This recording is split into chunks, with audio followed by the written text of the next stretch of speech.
want to thank Alex for reaching out to me, and obviously everybody at Newman, Father Peter, for inviting me to speak to you this evening. Is my voice carrying okay? Yes. Can you hear me? Okay. The first thing I want to mention is that it's interesting how when you, and any one of us can do this, when we look back over the path of our life as to how God got us from point A to point B, a lot of times various threads became apparent. And a part of when I was invited to talk was to share a little bit about kind of my personal testimony as to how I came to be working for the Archdiocese of Toronto, and then hopefully in turn I can translate this into stewardship and talk a little bit about the transition some people may take, both in different parts of life, but also as you move from studying to your career. So the first thing I'll mention is that, as Alex had mentioned, I graduated from the University of Regina in sociology, right? And at the time, there were no jobs for sociologists. I don't think there was even a job market for them. And I didn't even know that when I entered into university. And I remember, and I still keep this, when I think I was about maybe I was first year university. And I remember in Regina, Saskatchewan, where I grew up at the time, there was a big recession that was going on. And there was no work. When I mean there was no work, I mean there was no work, right? I've since had the opportunity to speak to people who grew up during the Great Depression. And some of them will tell me that at the time, there was a lot of people who wanted to be employed and use the skills and the talents and the time they had, but there just was nothing to do. And I remember one elderly gentleman told me about how there was a man, he was a young boy, who drove up to his family's farm in Ontario, and the man got out and he had a truck full of strawberries, right, that he had grown.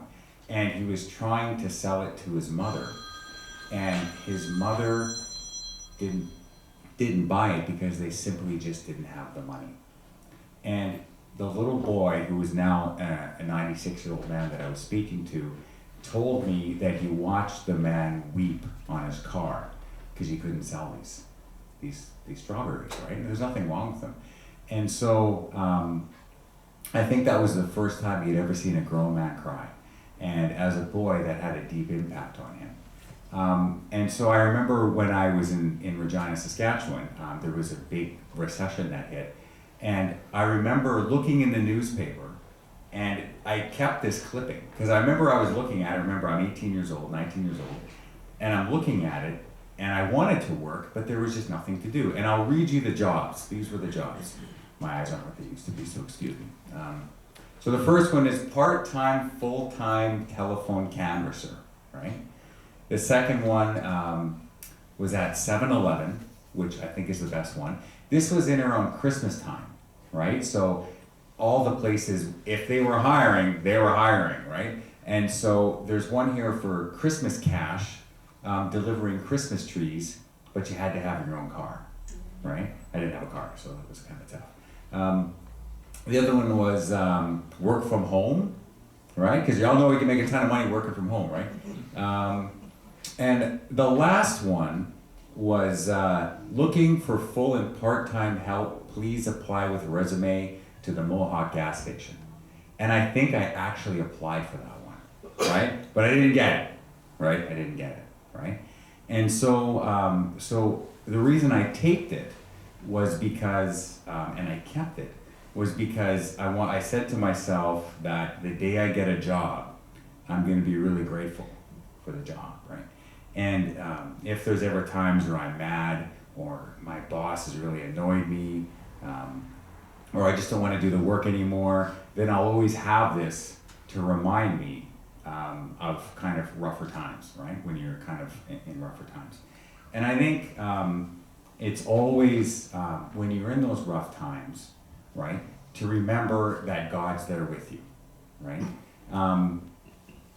And I remember the second rough patch, as a part of my personal testimony, that I hit was that, so I went to university, I'm studying sociology, And the university I was in was very, I mean, the education you received was basically, I remember every single paper I wrote was a Marxist perspective of something or another, right?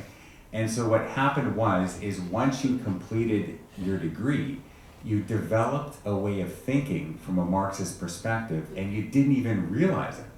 It was quite ingenious, right? So every problem I approached was from a Marxist perspective, right?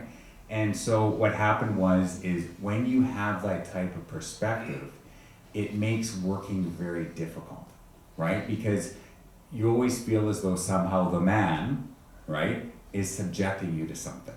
So it makes it very difficult to go into a workplace because you always feel as though somebody's taking advantage of you, right? So that's what happened. So I go and I have kind of this view that capitalism's evil and I'm being taken advantage of, right? And God's got a sense of humor, and at the time, I remember I applied everywhere, and I ended up getting a position with the Royal Bank, right? So you work in the bank, right? And I got a job, and I covered off a person's maternity leave up in northern Saskatchewan, right? And I didn't have a TV at the time, so because I couldn't afford it. So what I ended up doing is I took courses, right? Because I had nothing to do. You're up in northern Saskatchewan, you don't know anybody, you take classes, right? So I took courses, right? And over time, and this is one, there's a point when I come to it, you'll understand, is that, so I took all these classes, but still I had this Marxist chip, right? So there was this constant struggle, this constant contradiction, right? And then what happened is that as time went on through university, I became very hedonistic, right? Because if this is the world, right, then you may as well have a good time in it, right? I believe there was a God, don't get me wrong, I wasn't materialistic that far. But if there was a God, then obviously he likes me, right? Because I'm just so great.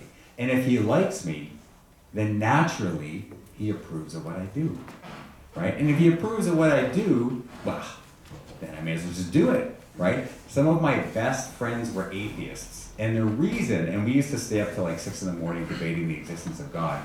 And the reason they were my best friends is because we always agreed on one point. They believed eat and drink for tomorrow we die, whereas I believe eat and drink for tomorrow we live, right? So we agreed on the eating and drinking part. We had a great time, right? So I backpacked Australia, right? I went and backpacked Australia. I flew to China for a year. I didn't even have a job, right? This was back in, I think I went in 96. So China was just kind of just opening up, right? So I got on a plane. I knew a guy that knew a guy who was living in this university. So I got on the plane and I flew, and through my friend, he picked me up at the airport, and I was just there having a good time, right? Got a job teaching English, right? Verbal, I mean, I can speak English. I don't even have to prepare a lesson, right? I just talk to you, you know, and that's it. It was great. So I used to have my hair down here, you know? And I was living for the now. I was having a great time, right? But the problem is, and still I had this kind of Marxist view of the world. And the problem is that that way of living is great as long as you're young, right? Because the thing with those lifestyles is they consume youth, right? So what happened is I started getting older, you know, and started really kind of questioning certain things. And then, for me, the Catholic Church was very cultural, right? So it was kind of like, yeah, I'm Catholic, you know. I couldn't say the rosary, right? I had no clue. Don't ask me. If you ask me, you know, what the church taught about anything, the most I could tell you was Jesus was like a warm rock. And if you held it, that was God's love. That's the extent of what I could tell you in terms of my formation, right? And so what happened is naturally I went looking for formation elsewhere, right? And what happened is computers online. So I started looking into alternate faiths and everything, and then inevitably what happens is this, right? So you do a search, right? Let's say you search Toronto, you get 1 million hits, right? So you search Toronto, then you narrow it to Archdiocese of Toronto, you get 100,000 hits. Then you narrow it to Campless Chaplaincy, you get 500,000. You keep narrowing it down till you enter the Newman Center, you get 1 hit and it tells you the address, right? So what happened is that's how I did my search, right? And what I didn't realize at the time is I was searching Gnosticism, right? So what happened is searches got narrower and narrower and narrower until I entered in the one search string that got 1 reply, right? And I was like, oh, what's this? So I clicked on it, okay? And I had this moment of grace, right? Because remember, up to this point, I believed with conviction that God approved of everything I did, right? So what happens is I read this link, and there's a moment where I thought, I shouldn't have read that. And I'm not even going to tell you what I read, but it was something to do with kind of a Gnostic view of the world, right? And it was like one of these things where I said, I shouldn't have read that. And I had this moment of like silence and this emptiness, right? And then all of a sudden, out of nowhere, I felt as though an angel struck my baptismal seal right here. It was the weirdest feeling, I can tell you. I felt as though, and it's weird talking about it because I don't really talk about it. So it felt as though the frequency of my soul changed, right? And so what happened is I became aware of how God saw me. And I can tell you, my view and God's view was completely different, right? I went from sitting down, right, to basically lying prostrate on the floor within a 20-second, not even like, I'd say fraction of a second, right? So then I lay there, right? And the only thing I could think in my mind is, I gotta go to a church. The problem was, it was like 2 a.m, right? What church are you gonna go to at 2 a.m, right? So then I'm like, I'm all panicked, right? So the next morning comes, and I get up, and I'm like, I gotta go find a church, right? And I was off that day, my wife was working, so I'm like, I gotta find a church. So I remember that a guy that I knew used to go to Mass somewhere behind me, like in my apartment. I'm like, okay, I know it's somewhere around there. And it's interesting, I used the internet to narrow down to the one thing. You would think that I would use it to type in Catholic church nearest my location, right? But I didn't. I literally grabbed my coat and I ran out the door, right? So I start looking, I'm at Yonge and Eglinton. That's where I live, right? So I'm walking up Yonge. I can honestly tell you, and it was winter, it was like right before Christmas. I walked up and down the streets looking for a Catholic church. I can tell you, I was looking, right? And literally, I couldn't find it, And I had spent about, I'd say, the better part of an hour looking for church, right? And there's a long story from that point to where I found it that I don't want to eat all the time. But what I will tell you is this. I found the church, right? It was St. Monica's. Yes. Right? You know St. Monica's? 44 Broadway, right? So I go to St. Monica's, and remember, I haven't been in church in I can't even tell you how long. So I walked up. I wasn't even one of the Catholics that went at Easter and Thanksgiving, or Easter and Christmas. I wasn't even one of those guys, right? I was just the never go guy, right? So I walk up and I open the door, and it's all dark inside, right? And I'm like, I close the door. And I walked up to, the Yonge and Eglinton Mall? You know that mall? So I walk up there, and I go, and I'm sitting down in the mall, right? And I'm looking around, and it's like the LCBO is right there. Laura Secord is right there. I think like Radio Shack was there at the time. HMV was over there, and a bunch of other stuff, right? And so all these things around me saying, come over here instead, right? Because it's the world, right? So I had this moment where I sat there and I was like, okay, I believe, right? That's it. That moment changed everything. And when I say everything, I just don't mean something. I mean everything, right? I was supposed to get married to my wife. We were getting married in January. Actually, our anniversary is this Saturday, right? I went home and I was like, my wife is like, who is this guy? Like, seriously, think about it.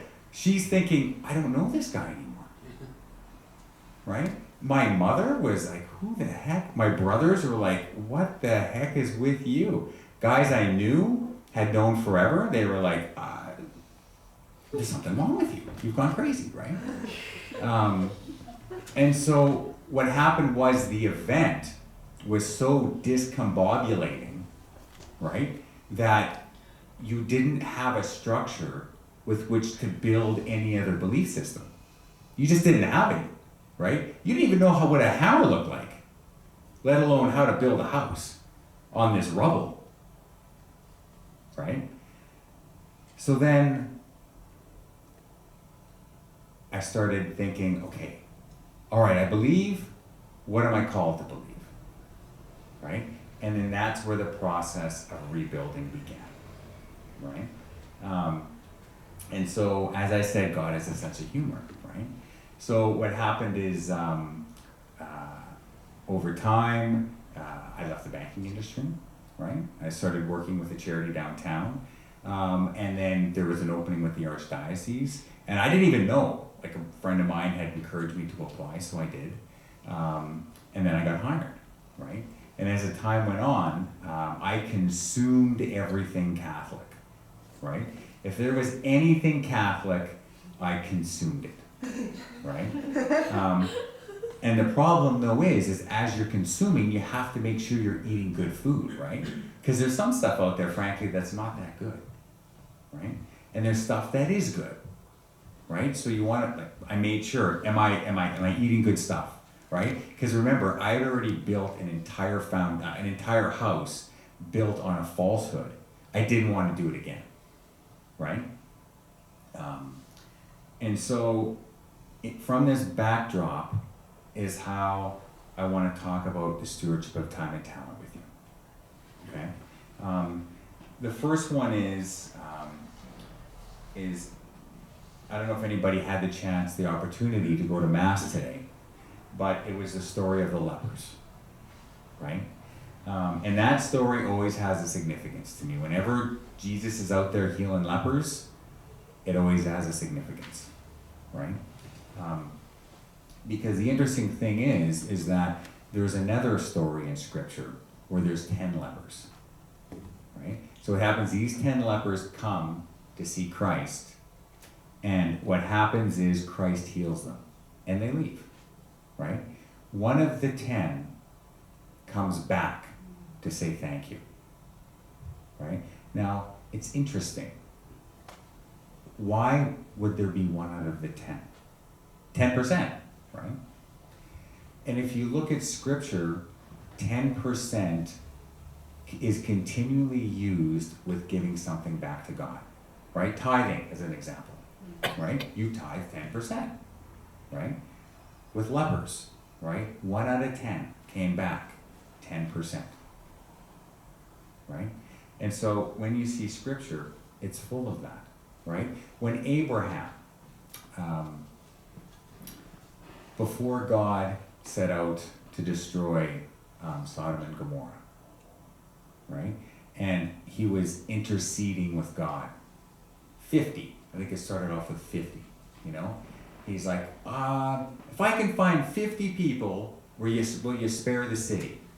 God's, Okay, if you can find 50 people, I will spare the city. Lord, pardon me for asking. Pardon me. But if I could find 40, and I don't quote me on the numbers, but this is how it goes, right? If I could find 40, would you spare the city? Okay, if you can find 40, I'll spare it. Lord, pardon me for asking. But if I could find 30, and he keeps working down, right? God knows what he's doing, right? God is from all eternity. He knows what he's doing. And he's pleased with it. And the reason he's pleased with it is because it's an imitation of his son, right? His son interceded for all of humanity by going on the cross. So when he sees him interceding, it's pleasing to him. Now, can you guess the final number? It was 10, right? So the number they finally agreed on was 10. If you could find 10 people, I'll spare the cities, right? So what that means is we have a role to intercede for people, right? Because as I said, that's pleasing to God. And one way we can do that with our time and our talent is by offering those to the Lord, right? So when I say offering it, I don't mean saying to God, okay, I gave you 10%, we're done, I can do whatever I want now, right? What I'm referring to is seeing the world in a certain way, right? Seeing the world as your favorite saint would see it, right? An example is, and one way we can do this is in the acquisition of virtue, right? So when you go out, as an example for all of you who are graduating, right? One of the struggles you're gonna have in the workplace is to be a faithful Catholic, right? That's just the world, you know? When I worked for a bank, I could go and I could get a dollar bill from 50 countries in the world, frame it and put it on the wall, and my boss would say, that's fantastic. But if I put an image of Our Lady on the wall, I'd be told to take it down, right? That's a reality of the world. My suggestion to you is don't become embittered by it, right? Rather be a light in that darkness, right? Because light attracts, right? And one way we can attract people is by having a supernatural outlook with our time and with our talent. So here's an example, okay? Following the logic of the 10%.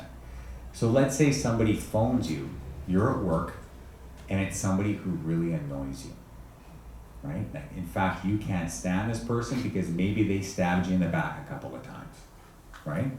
My suggestion to you is try to answer that call before the third ring. And do it with a friendly voice, right? That in itself is a mortification. And if you really want to make God happy, intercede for that person and do it for them, right? Because remember, we don't see the totality of somebody's life, right? Had you have known me when I had long hair and I was backpacking in Australia, you probably would have said, man, that guy's a real self-centered jerk, you know? And maybe in some ways I still am, right? We're a work in progress. But had people have given up on me then, right, I wouldn't have had the opportunity to speak to you now, right? And so as we move through life, remember there's going to be those challenges, right? And look at those rough times and those rough situations as sandpaper, because you can't polish the stone without some grit, right? And that's our opportunity for holiness, right? Your talents. God has blessed every single one of us with talents that are unique to ourselves, right? Sometimes we can't see them, but other people can see them in us. It's interesting, sometimes I find we're blind to ourselves. Sometimes we can't see our faults either, but other people can see them. You know? And my wife, she's not afraid to tell me, you know? So one suggestion would be, that I would make, is with respect to your time and your talents too, is that if there's something that is especially difficult for you, right? And everybody is different. Everybody's different, right? I knew a gentleman who had a real problem with gambling, right? And the reason he had the problem was because over time it had become a habit, right? I remember in my son's school at Northmount, the school he goes to, there's a poster on the wall. And it struck me when I saw it, and the poster reads, "Watch your thoughts, because your thoughts become your words. Your words become your actions. Your actions become your habits. Your habits become your character, and your character becomes your eternal destiny."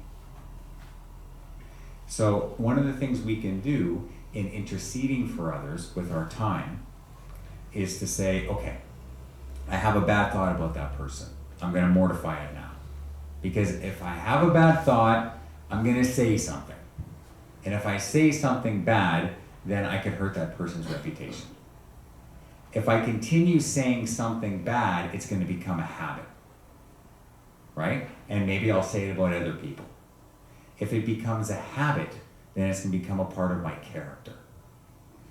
And that character is gossip, right? That habit is gossip. And so you can take that, you can apply it to anything, right? And I would encourage you that when you go out and you're working out in the world, look at your work as the opportunity to acquire virtue, right? Let's say, for example, the alarm goes off, right? So you're getting up for work, or anything you don't want to do. But let's just say you're getting up for work. You're getting up for work, the alarm goes off, you hit the snooze button, right? You hit it. We all do it, we've all done it. You hit the snooze button. My suggestion to you would be, take that heroic minute and don't hit it. And the reason I call it heroic is because that could be like lifting 10,000 pounds not to hit the snooze button and get out of bed, right? Now, if you hit the button, okay, it's another opportunity tomorrow to begin again. Don't beat yourself up about it, begin again. Now what'll happen is if you don't hit the button, it'll feel like 10,000 pounds holding you to that bed. But if you get up and you stretch it and you get out of bed and you do it again tomorrow, and it'll be equally hard. You do it in the next day, it may be equally hard. But, and you may fail. You do it the next day, it could be a little bit easier. Still hard, a little bit easier. You do it the next day, a little bit easier. You do it the next day, a little bit easier, until one day it becomes your habit, right? And that habit is you become a diligent person, which then means people rely on you. And nobody ever got fired for showing up to work on time.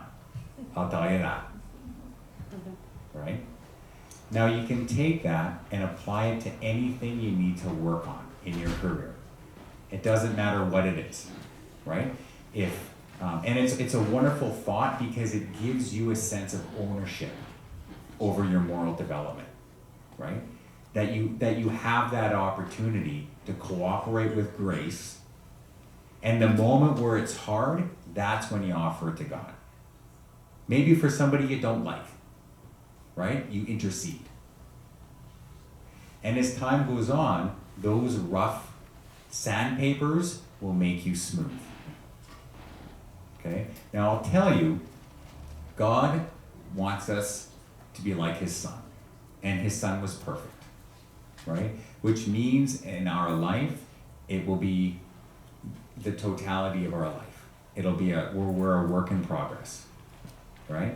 But what'll happen is you could one day then, you're at work, you become competent. Okay? Once you become competent, you can become the manager. Once you become the manager, you can become senior management. You become senior management, one day you may very well be VP or CEO. And that entire time, then you can change the culture from within. Right? And that's how we can help to re-Christianize our society. And along the way, treat people with fairness. Be known as somebody that is fair, that is just, right? And meek. You know, speaking of the virtues, now everybody thinks meek means that I'm like, oh no, I can't do that, I can't. That's not meek. Meek is a racehorse that doesn't buck the person off on the back. Moses is described as one of the meekest people ever to live. What made Moses meek is that Moses had God's ear. He could intercede with God, but he never abused it. Right? So meek is somebody who's strong, but doesn't use their strength inappropriately. Right? And then you'll be known as a meek person. And it's an exciting thing when you think about it. Because if you approach your career that way, if you approach your studies that way, what'll happen is, over time, you have the opportunity to become a saint. I can tell you, all the saints struggled, right? We have these view of saints because what happens is they get polished, right? And we see them in that polished state, and we think, well, they were always like that. You know, Mother Teresa was always like that, right? Saint Bernadette, always like that. I can't be like that, right? But what happened is, over time, they cooperated with grace and became that way, right? And so an example is, I remember hearing once about Saint Jose Maria, right? So what happened with him was, he was a pretty fiery guy, right? He was Spanish. I don't know if you know some Spaniards, but they can be pretty fiery, right? So he was going through a door, and at the exact same time, a seminarian was coming out and whipped the door open really fast and banged him in the face, right? And he got mad, like visibly mad, that he turned red, and he shook for a minute. But then it was visible that he calmed himself and he gained control of himself, and he looked at the seminarian and he smiled and made some kind of light comment about being careful, right? Instead of exploding into a ball of fury, right? And so those are the opportunities, and we all have the different weaknesses in ourselves, right, that we can work on. Now, our talents, right? So if we spend our time in that pursuit of perfection, right? Our talents. Every single one of us, no matter what anybody tells you, no matter what the world tries to whisper in your ear, every single one of us has talents. Different people have different talents, right? I remember one time I was watching The Price is Right with a guy that I know. And when I watch I don't know about you, but when I watch The Price is Right, I'm always trying to guess what stuff is worth. Right? I'm like, this thing, this piano, I'm like, I don't know, maybe like $1,600? What does a piano go for? $1,600? I don't even know. Yeah, $1,600. That's my guess. You know, and then they put the prices up, and I'm like, I missed it. When I'm watching it with him, he's like, he watches the prices come up, what the people are saying, and he goes, there's a 78% probability that it's under $62. And I'm like, what? Like, what show are you even watching? And bing, he got it.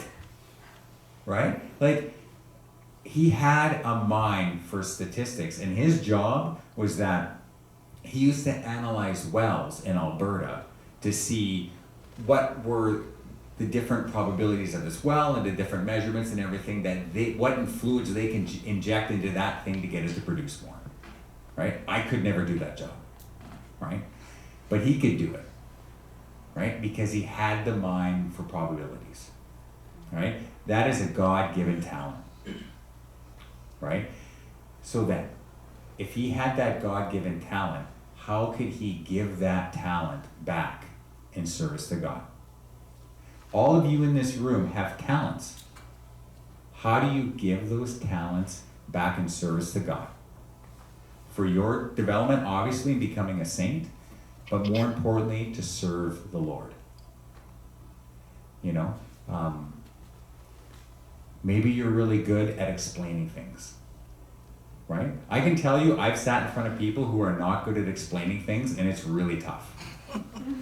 Again, I'm sure in university you've had professors. Not all professors are created equal. I don't want to scandalize you, but some are really good at explaining things in a simple way. I know a priest who's now studying he was in Jerusalem for a bit, and now he's studying in Rome, and he's just an ordinary guy when you talk to him. You'd never guess. But what other priests have told me in the seminary, whenever somebody didn't understand something, they asked him. They said, hey, what does this mean? And it's, I don't know, something by Aquinas or who knows. And he would, oh, what that means is, he would just tell him, and is that what that means? And he's like, yeah, that's what that means. And wham. So now he's been identified, and he's studying to be, hopefully to one day be at St. Augustine Seminary. So whatever your talents are, they're there. Right? If you can't think of them right away, don't worry. God will reveal them. And what you can do is begin to think about, on my journey to holiness, how do I share those with others, and how do I give them back to God? And one thing is, in good stewardship, someone does it gratefully. Cain and Abel, as an example, Cain and Abel. Right? And if you read scripture, it is full of people offering things to God. Right? Cain and Abel.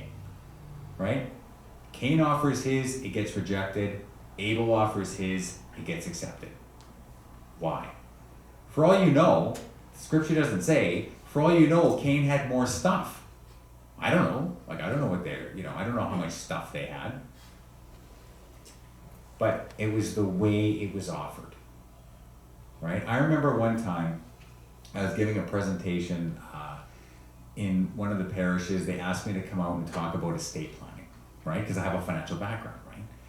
And I remember I was at this talk, and the problem is we were presenting to a group, a parish community that was half English speaking, and the other half was I think it was Korean. And the problem is I was speaking, and then the translator would speak, and the English people were getting bored, and the Korean people were getting bored, and it was a complete and utter fail. I could tell you it was a fail. And I was getting really frustrated. And I remember I was talking to God, every so often. He doesn't answer me back, don't worry, right? He doesn't, but he'll do things in certain ways to get my attention. And I'm sure he does it with you, right? So I was like, God, that was terrible. I can't, And then what happened is I was waiting for the pastor to come out after celebrating Mass, and there was this little girl, right, who was waiting to see him.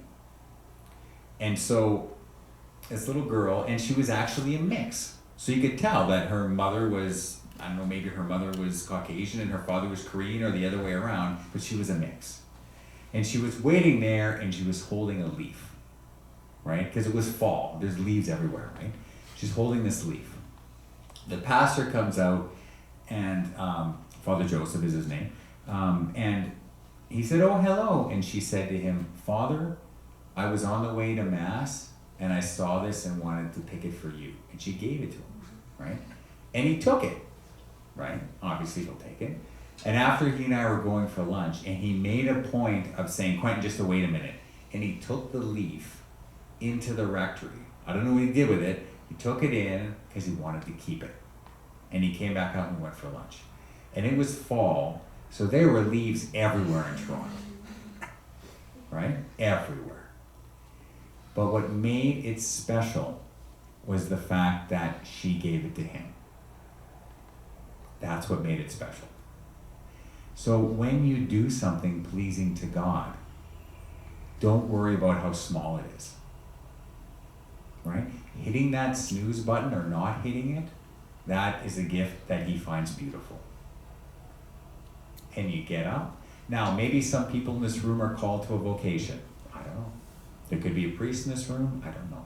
There could be a religious sister in this room, I don't know.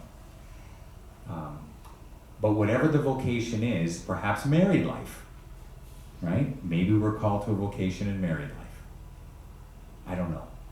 But whenever you're doing within that vocation, remember those little moments that you can offer to God. In closing, what I would encourage everybody to think about is not to be 1 hour a week Christians. Right? It's not about going to Mass on a Sunday and then leaving it all behind. Think about how can you begin to bring this stewardship of time and your talents and offering them to God. How can you begin to bring that into your daily life? Right? When you wake up in the morning and you don't hit that snooze button, the first thought, try making the first thought of thanking God for another day. Because I'm sure when a lot of us wake up, we start thinking of other things, right? Stuff I gotta do, or I gotta shower, Try just saying good morning to God. See if you can do it, right? My suggestion too is to develop a plan of life, right? We have plans for everything else. If I'm buying RSPs, I have some advisor who tells me how to do it, right? If I'm building a house, I need architecture plans, right? You got a new chapel here recently. Somebody drew up the plans to do it. My suggestion to you would be, think of a plan of life, right? Are you able to say a daily rosary, right? Or if you can't do a daily rosary, can you do 1 decade, right? Maybe you're in the car, do 1 decade. If you don't know how to pray the rosary, Google it. If you don't have a rosary, don't worry, you got 10 fingers, right? There's 10 beads, you got 10 fingers, use your fingers, right? And don't worry if you don't like the rosary, okay? I don't like the rosary, to be honest. For me, it's a struggle. I once knew a lady, an elderly lady, who loved the rosary. In fact, in her obituary was, her family said there was never a rosary away from her grasp. I don't understand it. I haven't been given that grace. For me, a rosary is hard work, right? It's tough. I mean, you do another Hail Mary. You do another Hail Mary. You do another Hail Mary, right? Okay, I'm at 10. What am I contemplating now? Okay, all right, okay, another Hail Mary. Like, for me, it's hard, right? But those are moments of sanctification, right? Where I sanctify myself by committing my will to God's will. And I'm going to give you this time by saying this rosary, or even a decade, right? Spiritual reading. Do you read a spiritual book? Do you, is it something you're reading? Scripture. Do you read the Bible? Right? It's really helpful to have read some, only because if you want to know your faith, right, it's important to know. When you study, if somebody said to you, well, we're going to take calculus, but there's no textbook, you'd be thinking, how am I going to learn calculus, right? I need a book, right? It's logical. Other things you can do, mental prayer. Do you spend some time in prayer? Even if it's taking to God your troubles,